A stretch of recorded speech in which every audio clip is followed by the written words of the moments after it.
My name is Lori. Welcome to my channel. We are quilters. Today is Blabfest number 11. Who knew I'd get this far? Just blabbing. I have lots of things to share with you today, but there's only one real finish, and that will come later on. And it's not even completely my finish. My first thing I would like to share with you, my friend Barb came to put a quilt on the big quilt frame and quilt her top by machine, and she got finished. I never finish anything in one day, but she finished in one afternoon. She added wavy water and bubbles to her goose quilt. It is fantastic and so cute. So here's a picture of her work. She had a great time. It was fun to watch her enjoy using that big quilt machine so much and learn so quickly all its little weirdnesses and tells and things that it does. You know, quirks. Let's go with the word quirks. Very cute. Well, when she finished up and went on home, then I got the Valentine quilt onto the frame. I did show the top to my husband so he doesn't feel bad that I didn't make him anything or acknowledge Valentine's in any way. He says it's a chick holiday anyway, so. But he liked it. He thought it was cute. Notice the little grumpy cat block on there. That's for him. He loves grumpy cat. So that will be quilted and done before the end of February. Another thing I have, he was working on pot holders and towels, things he found in his cross-stitch fabric box. It's a great big bin. And he decided he was going to use up some of those odd pieces that he had. So I did show you this, I think I showed this to you last week, this hamburger pot holder. Well, I found the fabric that I want to, I'm going to add it to the back. A pot holder can't be too thick, right? And this one is white. So I'm going to add it to the back. I'm going to add some different bias binding on it and finish it up so that it will be a little more useful than a white pot holder. It is so cute. Bon appetit. So I'm enjoying that too. I'm enjoying his finishes.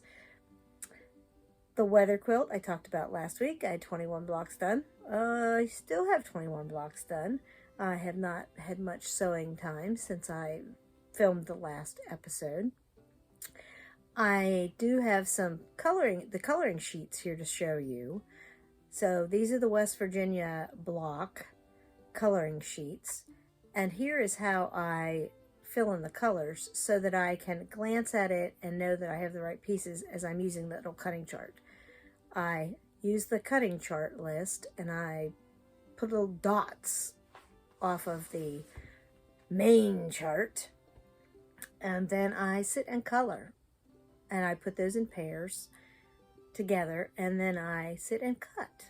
And it takes a while to cut because each block is custom cut. It's not anything you can do quickly. So I've been working on that a little bit, and this evening I'm going to sit down and I'm going to color a little bit and finish up the January blocks and the ones for color the blocks for the beginning of February. The car quilt. I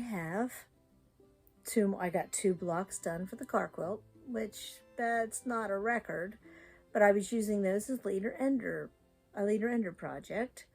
So between other things, I've been getting those done slowly. I only have 8 more to go. There are 3 of them cut out in this box.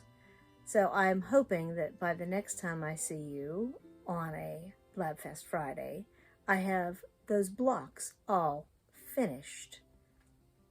All finished. That would be great. That would be great. And the best news, here it is.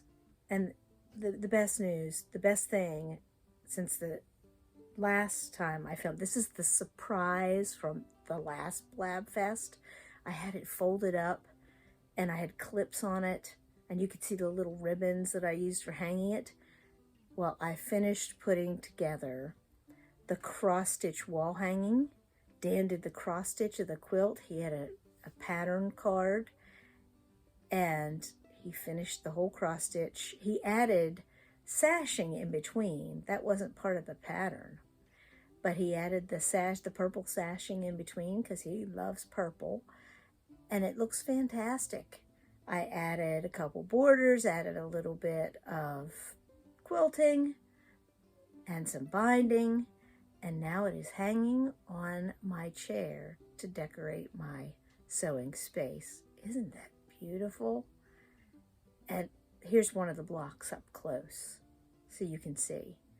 They're all about the same size. Some of them will be easily translated into builder blocks later on. Some of them, not so much. And the last thing that I'm going to talk about today, I have joined a UFO Finish It Challenge through the Hale Country Quilter Guild. And they drew the first number.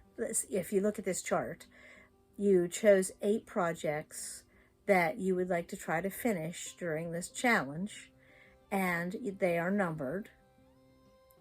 And they chose the first number, number 3, which happens to be on my list, it's a black background quilt. 4 of the blocks are done. 1 is partially sewn, and there are 3 other ones that are just kitted up, waiting to be put together.